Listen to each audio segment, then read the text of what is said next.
Bluegrass Jam Along is proud to be sponsored by Collins Guitars and Mandolins, each and every one built from the sound up in Austin, Texas. Hi,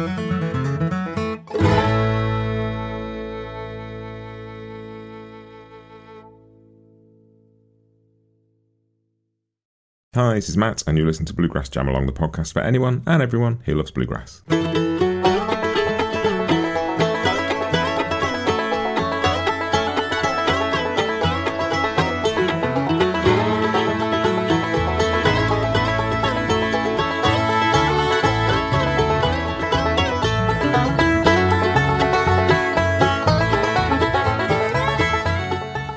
Hey everybody, welcome back to Bluegrass Jam Along. This is your Bluegrass Briefing for December 2025, and I'm still sort of bedding in this new monthly briefing format. Maybe going to try and keep it a little bit shorter, a bit briefer, if you will, this month. Just felt like it went on a little bit long last month, and so we're going to just see if we can motor through things a little bit more. But as always, let me know how you find it. Do email me, Matt at Bluegrass Jam Along. Come and find me on socials. Tell me what you think if you have an opinion. Podcast stuff at this point. So yeah, new brief format. This is going to be the Bluegrass Briefing for this month, and then it'll be interviews. Recently, if you have missed anything, was a chat with David Greer about the Kentucky Colonels / White Brothers Live in Sweden record, which was a lot of fun. Also, David kind of went on to talk a bit about kind of what is important in music making in terms of putting yourself into it and having your own ideas. And all, it was a really interesting chat. Always interesting talking to David. So check that one out if you missed it. There was also a really fun chat with Craig Havighurst about his book, Musicality for Modern Humans. Yeah, fascinating about listening to music, what to listen for, just some really, really useful, interesting bits in that conversation. I really, really enjoyed that one. Do go and check that out if you missed it.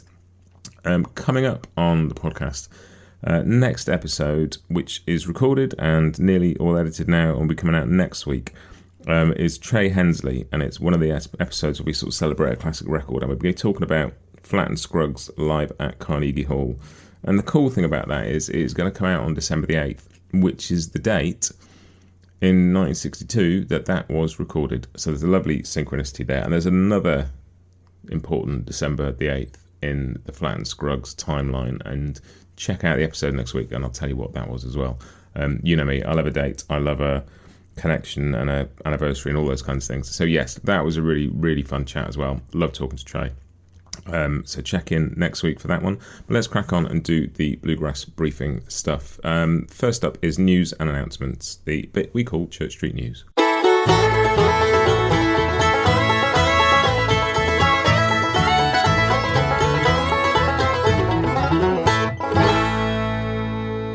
And what have we got this time? Grammys. I'll pick out a few key bits here. For me, things like this, Grammy nominations, winners, all that stuff, is not really about what the best record is or the best song or whatever. It's just a chance to call out some good stuff and to start a conversation, kind of what is not on the lists that should be, what do you like, what do you don't, like what music you've enjoyed over the past 12 months. So I'll tell you what is in the nomination lists, and just, come join me on social and tell me what you think. Best American Roots Performance is first, and I'm With Her's Ancient Light is up for that one, as is Alison Krauss and Union Station's Richmond on the Thames. Love both of those. Best Americana Performance, Sierra Hull is up for that one for Boom. Again, what a great song, what a great record. Can't really go wrong with that one. Sierra is also up for Best American Roots Song with Spitfire off that same Tiptoe High Wire record. And Ancient Light from I'm With Her is up for that one as well. And so picking out some highlights there of kind of bluegrass related stuff in those categories. But best bluegrass album, I'll tell you all of them because this is a cool list. Carter and Cleveland, now they sort of swept the floor at the IBMA Awards in September. They are up for best bluegrass album. Sierra Hull, again, Tiptoe High Wire, love that record. Alison Krauss and Union Station, Arcadia is in there. Steel Drivers, Outrun, Billy Strings, Highway Prayers. And I was thinking about what's missing out of that, and it's always really tricky, isn't it, to kind of make these lists and push stuff out of them. But one record that I've loved this year has been East Nash Grass's All God's Children, and I would love to have seen that on the list. But yeah, what would you like to see on that list? Really interested to know. Do let me know. And then a couple of kind of bluegrass adjacent bits on Best Folk Album as well. I'm With Her's Wild and Clear and Blue, which I think is probably my record of the year so far. I love that record so much, as you would have found out if you listened to my interview with Sarah Watkins a while ago. If you didn't, go and check that out, because that was an extraordinary one. I really enjoyed that one. But yes, Wild and Clear and Blue is a great record. And also, Rhiannon Giddens and Justin Robinson are up for Best Folk Album with What Did the Blackbird Say to the Crow? So go check that one out too. Another really cool record. So yeah, that's kind of Bluegrass's representation in the Grammys, there or thereabouts. Be interesting to see what wins. I'll bring that to you in the new year when that happens. But let's move on. Other things going on around the bluegrass space. The European Bluegrass Summit happened in Prague last year. This year, we're still at the end of the year, aren't we? Yes. And it's happening again in 2026, March 6th to the 8th. Their website is currently being revamped, but there is a link where you can go and kind of pre-register for that. So I'll just stick a link into the registration. You can go straight there if you're interested in that. But check out their Facebook page if you want a few more details. You want to see what happened last year. That looks like it's going to be really cool. Craft Recordings are kind of marching on with their reissues of classic bluegrass and string band stuff. And the latest one, Alison Krauss and Union Station Live, which was a huge album, like sold, millions of copies. And they are reissuing that as a triple LP, 25 tracks on 3 LPs, all the usual stuff. It's on 180 gram vinyl. It will be a quality thing. That's what Kraft do. In like a triple gatefold, this is one chunky bit of vinyl coming out. I'll stick a link in the show notes where you can go and find that as well. I know they've got some really interesting bits coming out next year, so I will keep in touch with them and I will let you know what they're going to be as they come, because they've been putting out some great stuff. Tony Rice Backwaters, obviously, and Church Street Blues were part of all that. So I'll keep in touch with them and let you know what's coming, because I know a lot of you like to listen to your string band music on vinyl. Also, they have a really cool set of reissues of Vince Guaraldi stuff. And this time of year, I think particularly in the States, a lot of people associate that Vince Guaraldi, Charlie Brown Christmas music with Christmas. It's less of a thing over here in the UK. However, not in my house. My son, Fred, who's 13, is a huge fan of that music. He loves the Vince Guaraldi stuff. He's got a piano sheet music book with him and he's learning some of the tunes. And so that is a big favourite in our house. But they've got some really cool reissues of that stuff as well. Not string band related, but it's really fun music. And I know a lot of people who are into bluegrass also like that. Béla, talking of the holidays, Béla Fleck is doing a Jingle All the Way tour, which features the Fleck tones, also Sierra Hull.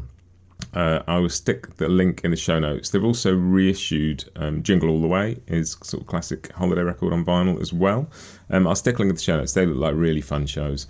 Did one a couple of years ago with Punch Brothers and the My Bluegrass Heart Band. They did a sort of holiday tour. More about that actually in a couple of minutes. But yeah, so Béla's Jingle All the Way tour and the reissue of the vinyl. IBMA are doing a free webinar called From the Table to the DSPs and Back Again, How to Make Money Without Selling Records.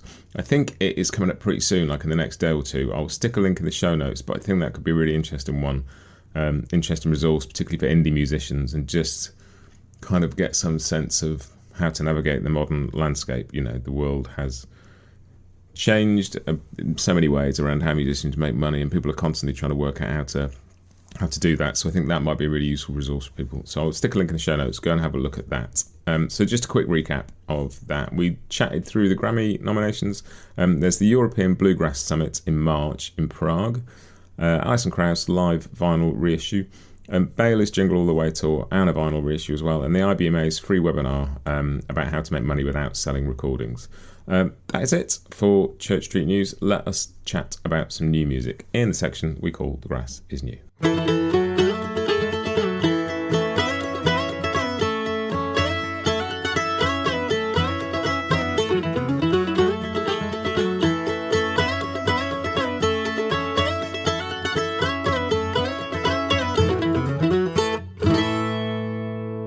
And what we've got Green Sky Bluegrass. I have got a record that's either called 25, or if you want to read the Roman numerals, it's called XXV. Either way, it is a kind of celebration of 25 years of them as a band, but it's described as being far from a greatest hits collection. It's a living, breathing reimagining of the band's history and features all sorts of kind of friends of theirs over the years. Sam Bush is on there, Lindsay Lou, Billy Strings, Aoife O'Donovan's on there. So yeah, really cool record. Green Sky Bluegrasses 25 or XXV, whatever you want to call it. Vicky Vaughan also has a new record out called Travel On with some really cool stuff on it. Been listening to that this week, really enjoying it. I've stuck something from both of those records in the Grass Is Mostly New playlist, and there's a link to that on Spotify in the show notes. I will try and look at getting that on more of the streaming services. So if you use Apple Music and Tidal as well, I'll put them on there if I can. Another one of those podcast things I just run out of time to work out how to do amongst all the recording and work and various other things. But I'll see if I can do that as well, because I know you don't all listen to stuff on Spotify. I don't either. It's just an easy tool to reach a lot of people. What else? Duo called Hildeland have a new EP of fiddle tunes out, and Hildeland is Ethan Satayawan on mandolin, who has been on the podcast this year to chat about his latest record. You might have heard that episode, that was really cool. And he's teamed up with fiddle player Louise Bishan, originally from Orkney in Scotland. I hope I'm pronouncing Bishan right. I think so. If not, I'm sorry. She's a fiddle player from Orkney in Scotland, and they've got an EP of kind of fiddle and mandolin tunes. It sort of strikes me a little bit as a similar thing. I don't know if you know the record, Norman Blake and Peter Ostrusko's Meeting on Southern Soil, which I really love. It's got a similar sort of feel, kind of maybe an updated version of that or something, but it's really cool. I've stuck a link to their Bandcamp in the show notes. Go and have a listen to that. There's also a track in the Grass Is Mostly New playlist. And finally, over here in the UK, Paul Armour and the Dawn Chorus also have an EP out called Heartaches and Mistakes. Paul's a great guitar player. He's got some cool pickers on this one, including Chris Lord on the banjo. Stuck a track from that in the playlist as well. Do go and have a listen. So, quick recap: Green Sky Bluegrasses album. Vicky Vaughan's got a record out and 2 EPs from Hildeland and Paul Armour and the Dawn Chorus. Enjoy all of that. Next up is Scroll On Buddy.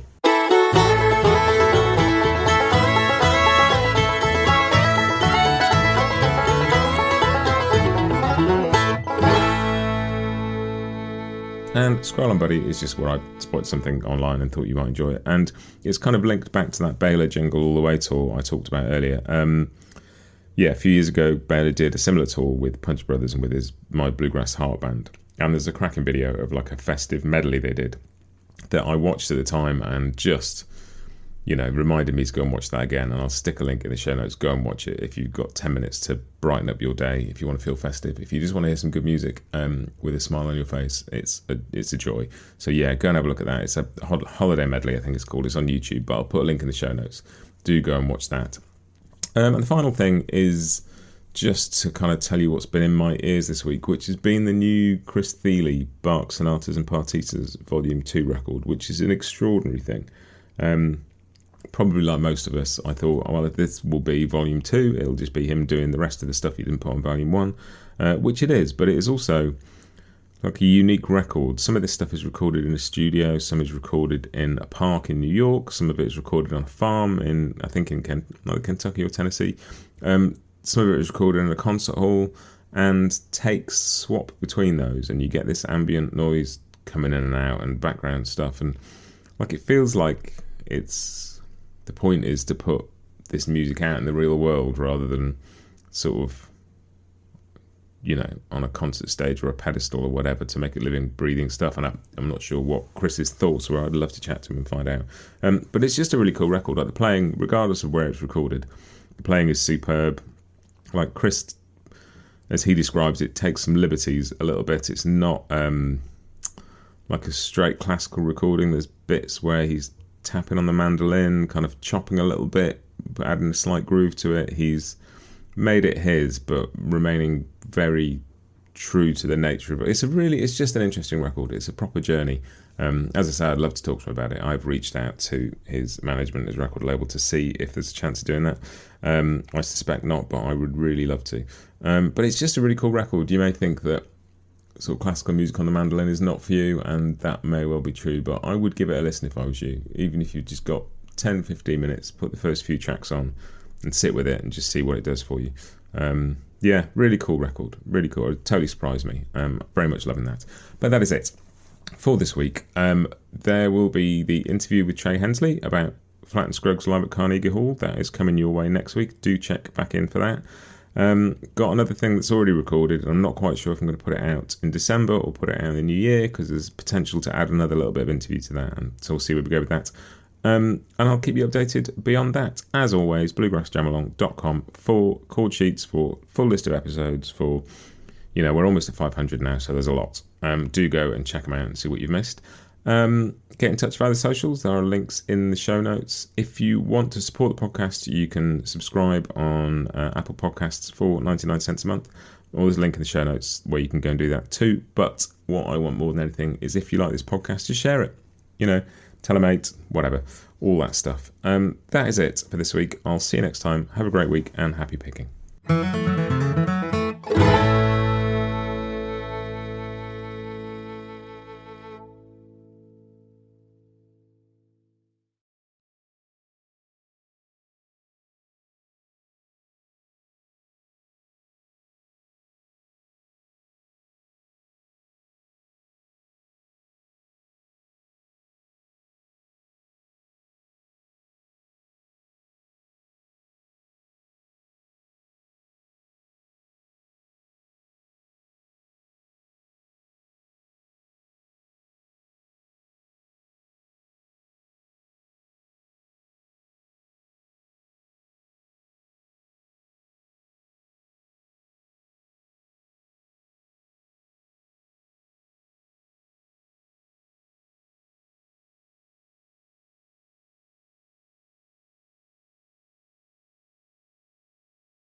Bluegrass Jam Along is proud to be sponsored by Collins Guitars and Mandolins, each and every one built from the sound up in Austin, Texas.